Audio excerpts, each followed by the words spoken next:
Hai, Assalamualaikum warahmatullahi wabarakatuh. Saya Santi Muzaffar, Mami.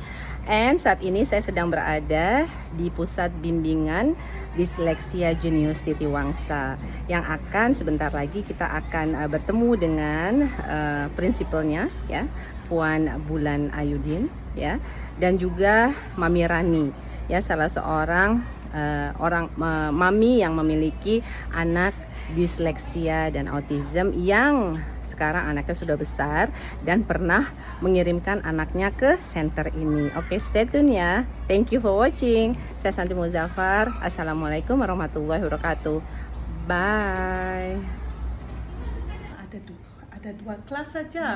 So each class kan ada dua saja, standard 1 sampai standard 6. So saya daftar Avin kat sana. Before that saya bagi tahu lah that apa masalah Avin, surat daripada doktor, everything. So that teachers and guru besar knows. Tapi masa itu guru besar masa tu ialah Puan Zaitun. Dia sekarang dah pension dah lah. Dia dengan hati yang terbuka, dia cakap, oh okey, anak special tak apa Puan, we take. Tapi berdasarkan itu, Sebab masa diagnosa itu tadi Avin tu memang boleh masuk kelas normal. yes, That's why dia cuma masukin ke dia sekolah masa itu kebangsaan. terlalu hyper, tak boleh duduk diam. Dia cepat apa-apa maklumat dia cepat proses masa tu. Pinter sih ya. Cepat proses. So dia dalam kelas memang dia everything dia cepat. So dia terlampau hyper, dari first class dia pergi the second class lah. So dia boleh a bit slow sana lah. Sebab dia dalam kelas, kalau dia habis buat kerja pun he will be running around the class. Nanti keluar masuk. Lepas itu dulu kan papan putih. Itu apa tuh papan putih? Papan putih pakai chalk dengan dengan blackboard tu. Chalk dengan blackboard. So kalau dia dah habis, kadang-kadang dia suka erase. Kawan-kawan belum habis lagi. Dia suka main duster tu. Dia suka tengok. Bila dia pop, dia suka tengok something that is flying. Dia punya imajinasi yang anak-anak disleksia itu ya. Pop, dia cakap itu adalah rama-rama. So dia punya imajinasi, tapi dia tak kacau orang. Budak-budak pun tak kacau dia masa tu. Tapi dia sampai di sana sampai bulan 10. Sebab bulan 11 kan sudah start cuti sekolah. So one day guru besar call me dan bagi tahu, Puan, kami happy Avin dekat sini, tetapi he better goes to a special school lah. Sebab dia punya behavior tu tak dapat control. Anak-anak masih nyatet dia. Dia cakap, cikgu cakap dia tak ada masalah apa, semua macam everything okay, cuma dia tak boleh duduk lama. Every 2-3 minutes mesti lari. Every 2-3 minutes mesti nak jalan dalam kelas, keluar masuk dalam kelas, daripada pintu depan ke belakang, belakang ke depan. So apakah itu salah satu disleksia, ciri-ciri autism yang emang nggak bisa duduk lama ya? Enggak, itu dia ADHD, hyper. Attention Deficit Hyperactive Disorder. Itu biasanya kenapa ya? Maksudnya ada bawaan ke atau sejak lahir ke? Kalau ADHD sebetulnya sih kita masih belum dapat. Untuk disleksia kita tidak bisa memastikan adakah dia dari bawaan ataupun dari genetik, keturunan. Itu belum ada kepastiannya. Dia sama seperti macam ADHD ataupun autistik juga macam tu. Kita masih belum tahu, belum dapat tahu lagi. Tapi memang kalau dah diagnose simptom-simptom macam ni, memang dia akan seumur hidup. Kalau orang cakap, this one can be cured, you take this medicine, you can cure, you go this therapy, acupuncture, whatever lah, dia cakap boleh cure, that is all bullshit. Sorry to say. Memang tak boleh di cure. Karena memang Mami Rani memang yang punya anak Avin sendiri yang memang autism dan disleksia ya. Jadi mengalami. Bila Mild Avin, autism. bila Avin bila saya bawa Avi lagi jumpa doktor, doktor diagnose dia lagi as Asperger. Asperger daripada Asperger itu. Nah, yang ini mesti dijelasin dengan mild autism high function. High function. Yes. Jadi dia masih bukan autism yang severe. Dia mild autism high function tuh yang masih boleh improve, yang bagus, yang boleh belajar. Itu sebabnya dikatakan Asperger karena dia mix dengan disleksi. Tapi dia boleh bagus, dia akan boleh improve. Kalau disleksia sendiri itu ciri-cirinya mungkin apa ya yang lebih kalau disleksia sendiri ciri-cirinya memang banyak ya kan. Karena disleksia dikategorikan sebagai masalah pembelajaran, difficulty, learning difficulty. Tetapi masalahnya disleksia sendiri dia ada ya mungkin tadi dia mix dengan mild autism yang kita sebut sebagai Asperger, ya istilahnya seperti itu, atau mungkin dia mix dengan ADHD, atau mungkin dia mix dengan dia dapat mix. Sebab kadang-kadang diagnose ini not more than one tau, kadang-kadang sampai ada dalam 3 pun ada juga. Nanti dia bisa dengan mix dengan dyspraxia, itu lain lagi. It's a different. Kalau kita nak explain panjang ya ceritanya. That's why panjang ceritanya.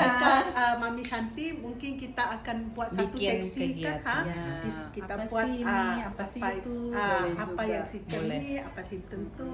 Karena macam nih, kalau menurut saya memang dia akan selamanya. Disleksia nih dia tidak dapat disembuhkan.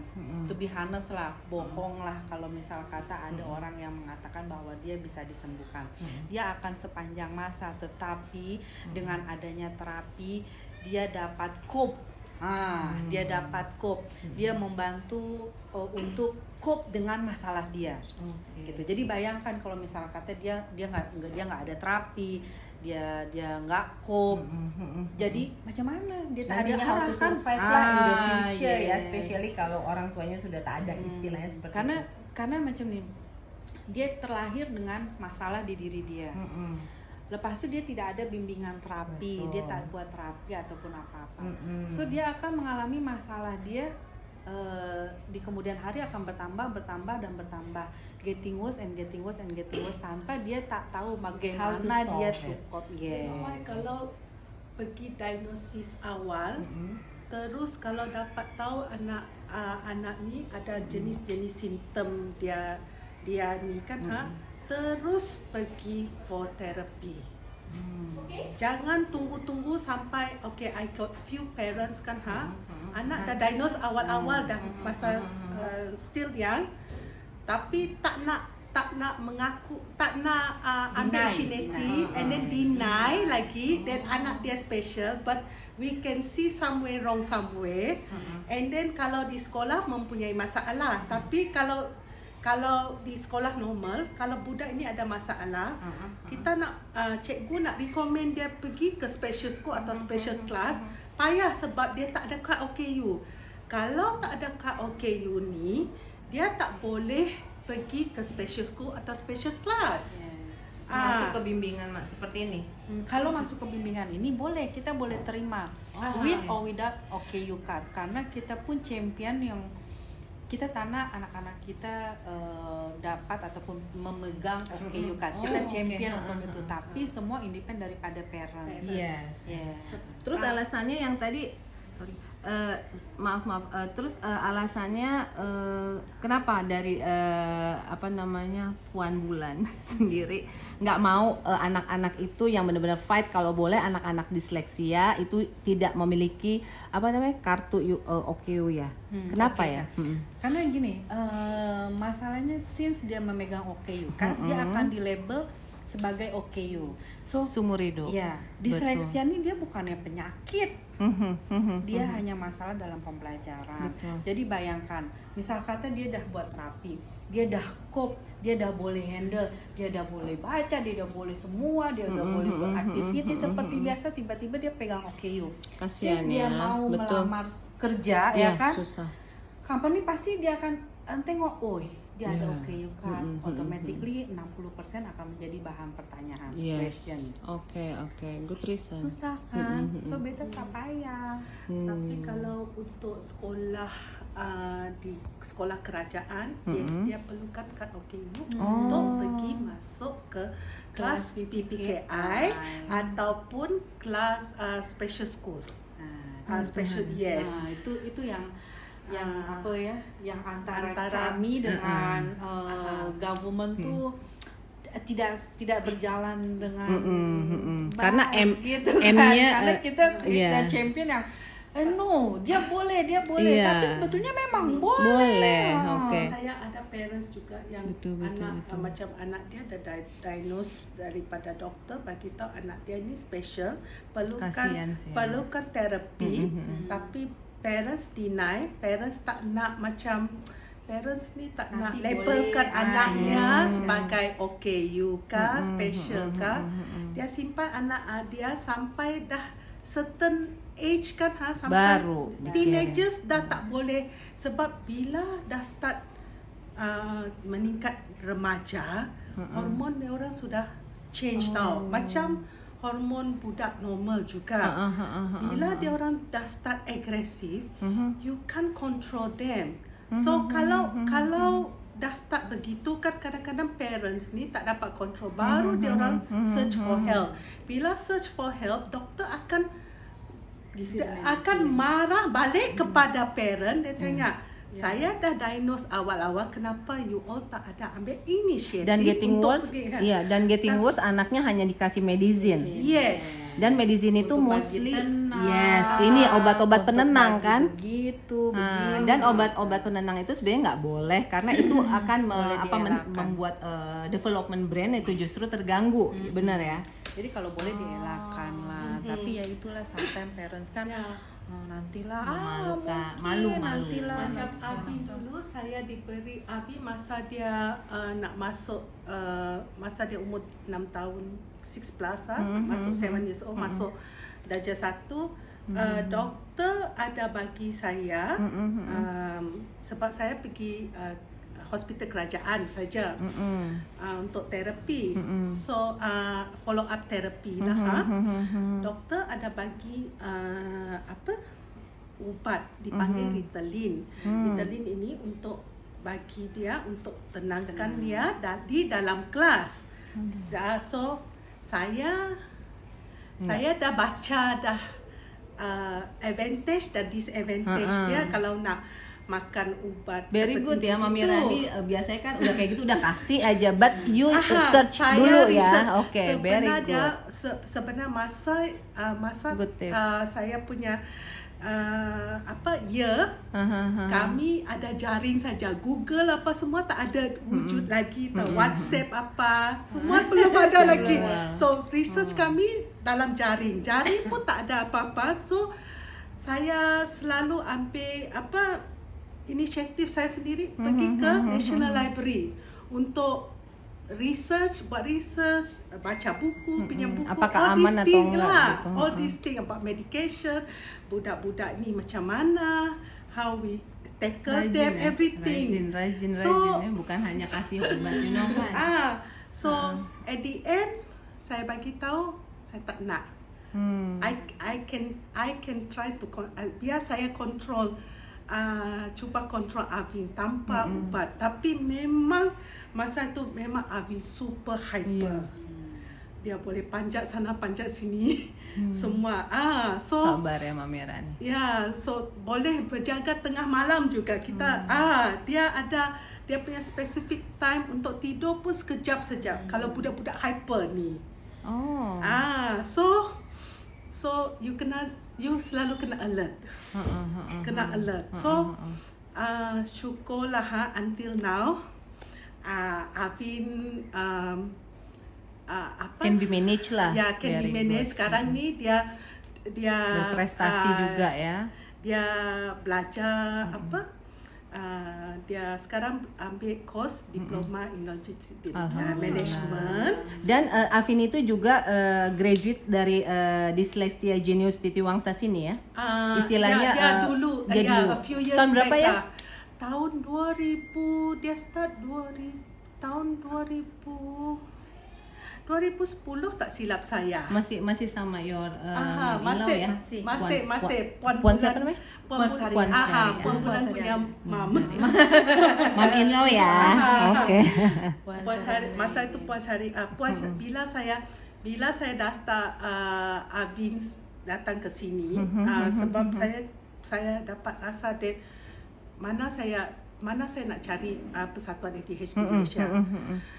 So masa tu tak ada, so I wander around. So because here also ada satu pusat autism juga, selain daripada Nasum dengan Indian. So frankly speaking lah kalau nak pergi center-center begini, mana-mana special punya center selalu full. So you have to nama pun kena waiting list, betul? Oh ya. How about di disleksia di sini juga? Apa ada misalnya dalam satu kelas berapa? Kenapa Explain kita more dong. full? Kenapa? Sebetulnya bukan karena kita nggak mau terima, bukan karena it's because we cannot allow, tapi karena memang capacity dalam satu kelas itu maksimum 5 ataupun paling banyak pun 6. Kita tak boleh letak lagi 7 ataupun 8 karena pertama kasihan anak-anak tuh, mereka memerlukan observation yang betul-betul. Jadi kita memang tak boleh ramai dan kendalanya adalah capacity kelas. Capacity kelas yang mungkin satu center nih dia terhad dalam maksimum mungkin 10, 11 macam tuh kan. So jadi kalau terlalu peak pun nggak bagus buat perkembangan kita otaknya. kena buat jadwal dan masalah lagi yaitu di Malaysia capacity sekolah yang memiliki masalah cukup ramai. Tetapi sekolah untuk yang khusus disleksia memang masih beberapa lah, belum banyak ya. Ramai ada center-center yang mungkin menangani disleksia, tetapi kita tidak tahu programnya apakah dapat diterima oleh anak-anak disleksia dan mendapatkan hasil yang bagus gitu. Kenapa saya boleh katakan bahwa program kita memang sudah bagus? Karena program kita berdiri dari seawal sebelum 1998 dan sudah memenangkan banyak penghargaan. Waktu itu penghargaan silver di Geneva, kemudian gold medal ITEC, kemudian mendapatkan pengiktirafan daripada Kementerian Pendidikan. Alhamdulillah. Jadi persatuan sebetulnya memang tidak ada program. Program itu adalah didesain ataupun di-create dari scratch awal oleh Puan Syariah. Yo Mom in-law. Yang membawa program ini dipakai di persatuan untuk anak-anak disleksia, untuk membantu anak-anak disleksia karena dia berpikir saya tidak mau anak-anak disleksia dikategorikan sebagai OKU dan mereka harus kembali ke aliran perdana. Itu dia punya champion. Itu dia punya impian. Saya rasa sehingga hari ini itulah impian dia. So jadi kalau misalkan perlukah saya ambil OKU kan, pasti dia akan kata buat apa? Buat apa? Katanya gitu. No gitu. Sampai karena I can imagine loh your mothers yang berarti very passionate, very kind and humble ya. Benar-benar that's good. Dan beberapa kali juga dipanggil oleh Kementerian Pendidikan juga, tetapi dia still please kalau boleh jangan dikategorikan sebagai OKU karena mereka masih boleh dapat belajar dan seharusnya government memberikan kelonggaran untuk menolong mereka. Betul. Gitu. Dengan mungkin salah satunya dengan memperbanyak atau menambah lah ya, menambah sarana-sarana bimbingan untuk anak-anak yang terdeteksi disleksia atau autism dari kecil seperti itu ya. Macam Alvin, lepas saya dapat tahu daripada guru besar yang dia kena pergi special school ni kan, special class. Dia ada bagi tahu that okay, the nearest one dekat kalau area sini ada 2. Satu sekolah Tamil, PPKI lah, tapi dia punya arus perdana is sekolah Tamil. Satu lagi sekolah SK, Malay School is further up lagi lah sikit. But that one for normal kan? Dia ada sekolah normal, tapi ada kelas khusus. Kelas khusus PPKI dekat situ. Okay. So, morning. So kita nak meeting ke? I think better meeting kita dekat depan kot. okay. Kita nak selesai. Lepas Avin pula bila dapat tahu saya dapat terus ke disleksia sini, saya bagi tahu masalah saya, dan masa itu Puan Syariah ada dekat office ni. So dia lihat Avin apa semua, dan dia bagi tahu okay, I give you an appointment, you come. I want to evaluate dia pula macam mana. So satu hari I datang with dia punya appointment yang ditetapkan kan, I datang. Cakap lah, anak saya ni bukan disleksia, Puan Syariah, anak saya ni ADHD. Tak apa. Since I ikhlas nak menolong sebab you don't have the persatuan here. Tak apa, dia cakap. Dia evaluate, dia cakap, Avin ni boleh kita groom ni, dia cakap. So do you want to join our center tak? Dia cakap, okay.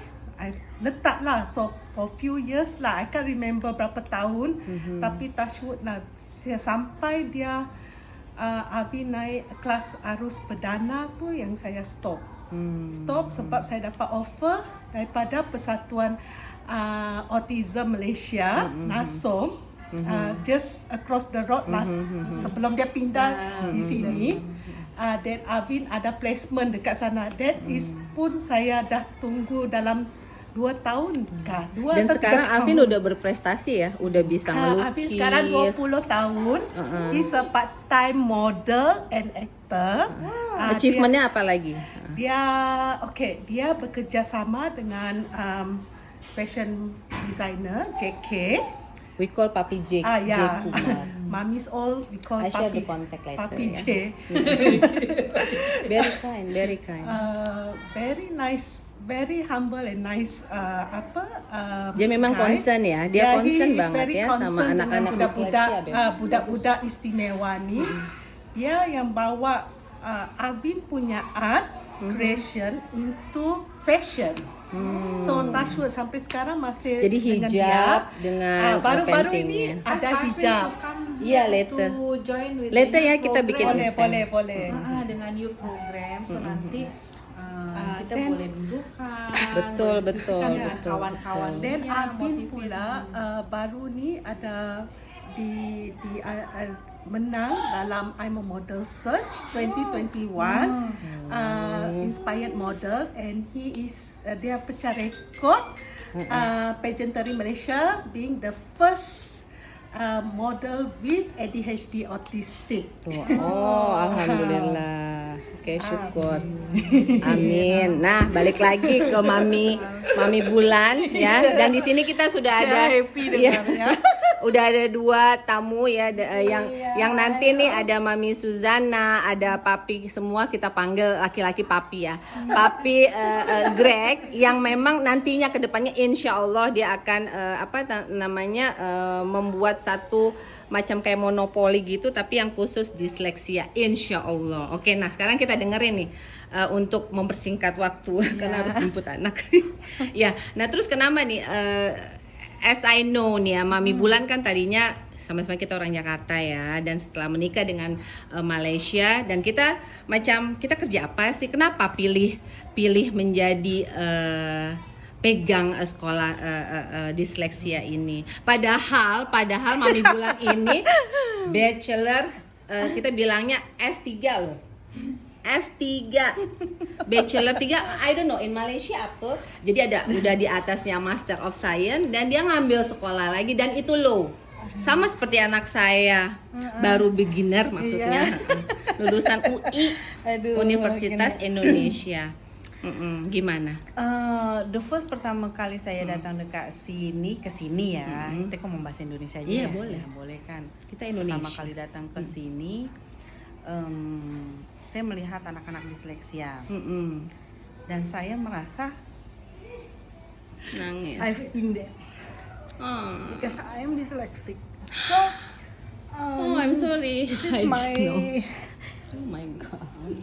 kesempatan saya untuk membantu anak-anak disleksia untuk dapat menjadi seperti saya. Ya Allah, aku nggak tahu Bulan. So ketika selalu ditanya why, ini adalah perjuangan saya. So ternyata saya seperti bercermin kepada diri saya di masa lalu saya dengan struggle. Dulu di sana kan nggak ada kan, diseleksi kayak gimana. Struggle-nya seperti apa, bagaimananya anak-anak diseleksi diketepikan. Masya Allah. Social problem, kurang bersosialisasi, kawan tanah kawan kan. So saya seperti melihat diri saya yang dulu. Dan dari situlah saya belajar dengan alhamdulillah mertua saya yang pandai gitu kan, yang mengajar Allah punya saya kehendak ya, kan, subhanallah, yang sabar. Dan akhirnya saya mengetepikan mengetepikan pekerjaan saya ataupun career saya di Indonesia. Saya lepaskan dan saya mengabdi untuk anak-anak disleksia. Subhanallah. Surga insya Allah menantimu, Mami. Sampai sekarang. Oke, Gitu alhamdulillah. ceritanya. Oke, itu aja, dan nanti Mami Suzana akan balik lagi untuk Anda dengan prakarya craft tangan yang nantinya mungkin kita bisa bikin event bareng ya. Iya, Jadi boleh, Mami Kak. Suzana ini kita udah announce aja ya, belum bilang. Nanti kita akan bikin apa craft tangan bareng yang tadi kita ini coba bikin apa? Tadi sih sebetulnya kita mau buat apa? Buat ini ya, Cooking masak, class cooking bareng Chef Niki bersama anak-anak disleksia. Jadi Oke. kita akan adakan program. Itu programnya satu, karena kan di sini kan majority anak-anak yang ada di sini adalah berkisar daripada umur 5 tahun sampai 33 tahun.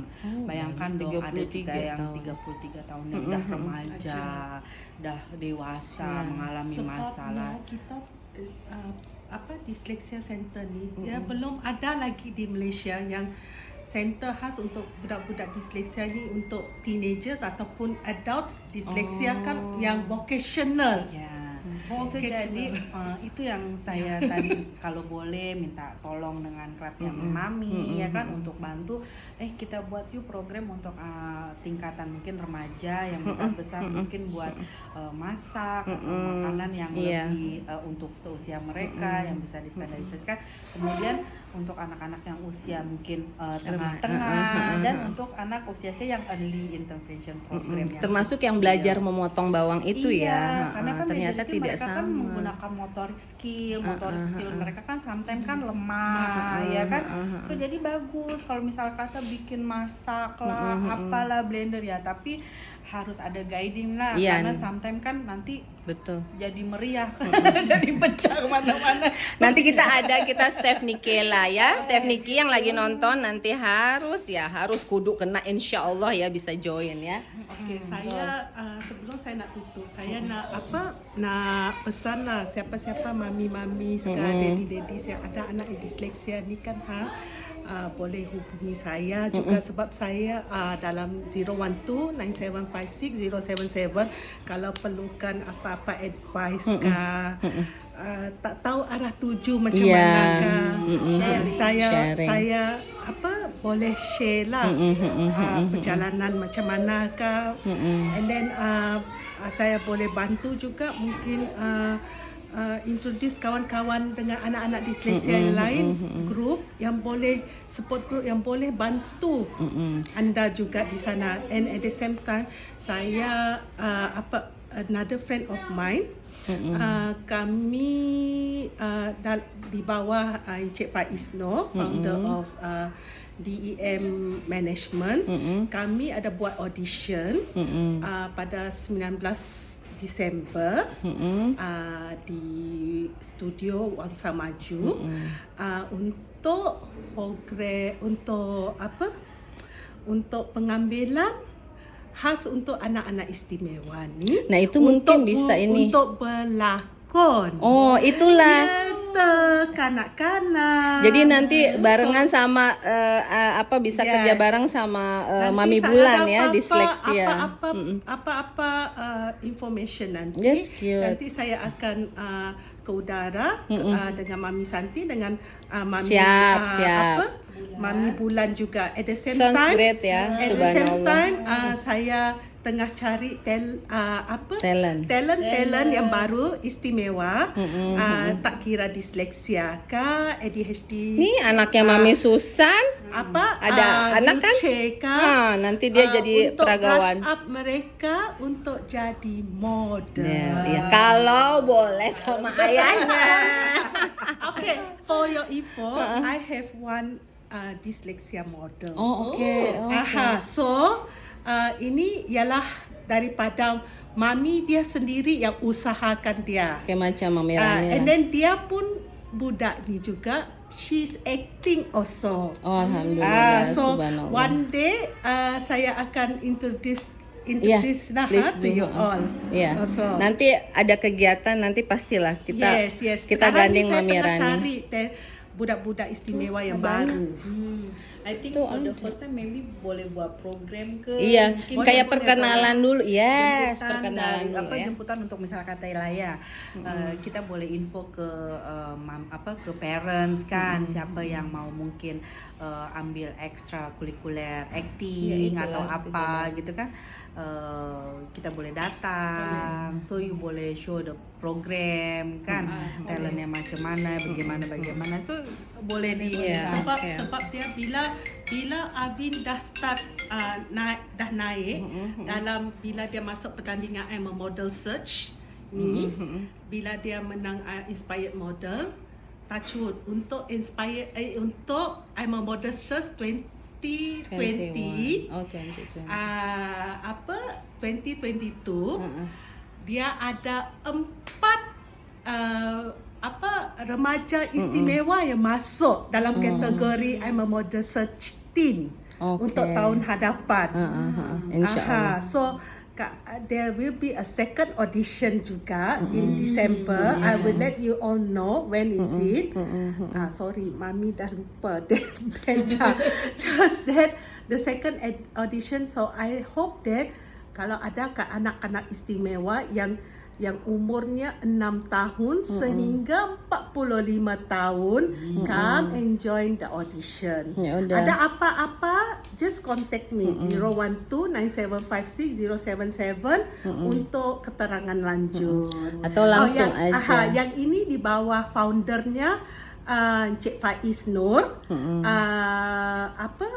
founder of Double Event Management, DEM. Jadi pas lagi ini ada IO-nya, manajemen dengan anak-anak disleksia. Ini justru the principal, the owner daripada sekolah disleksia, ya kan? Boleh kolaborasi. Nanti bagian yang ininya war-war kita sama-sama kita lah. Nanti insya Allah si WM bantu. Nah tadi yang mengenai Mami Suzana, dia ini adalah again orang Jakarta, orang Indonesia, dan dia adalah bahasanya ya fashion daripada jewelry maker ya, benar ya Bu ya. Jadi nanti beliau akan kita invite untuk mengajarkan anak-anak disleksia, grooming ya, make up ya, sama how to make beautiful earrings. Dan kita insya Allah kita akan guide, kita punya official partner untuk beauty yaitu Wardah. Seperti itu ya. Betul. Dan untuk masakan cooking class ya, kita ada Chef Nikela, dan nanti insya Allah ya kita akan update tanggal berapanya itu aja. Itu saya serahkan kepada founder. Yummy Mami. You have cooking class kah? Fashion ada nanti fashion. Then my one is the talent, Yeah, fashion, boleh. talent, Insya Allah. modeling, acting. Oke, nah ini untuk menutup nih, apa nih harapannya ke depan? Harapan saya, Kemudian goal daripada Disleksia Jenius Titi Wangsa itu sendiri. harapan saya semoga anak-anak disleksia dapat berjaya tanpa harus memegang OKU-card ya kan. Dan harapan saya kepada parents, sayangilah disleksia, bantulah disleksia ya kan. Tak perlu malu ya. Iya, Lihatlah tak Mami perlu Bulannya malu. berhasil. Bantu, sayangi, dan fahami Fahami. anak-anak disleksia. Bantu, sayangi dan Karena fahami. karena percuma kalau misal kata hanya disayangi tapi tak dibantu, Bantu, betul. no point. Kalau dibantu terus tidak difahami pun percuma. Jadi ya sama-sama tuh tiga-tiga itu harus dibuat. Jadi harus kalau bisa, kalau udah terdeteksi harus langsung kirim aja ke center-center bimbingan buat untuk terapi disleksia. Ya mungkin salah satu referensi dari CYM kali ini adalah disleksia jenius Titiwangsa yang sudah berdiri sejak tahun 1998, betul ya? Oke. Untuk disleksia jenius berdiri 2016. Oh, oke. Sebelumnya adalah SPTBID, program SPTBID dari 1998, yaitu program Puan Sari Amir. Oke, thank you Mami. Iya, bye bye. Wassalamualaikum warahmatullahi wabarakatuh.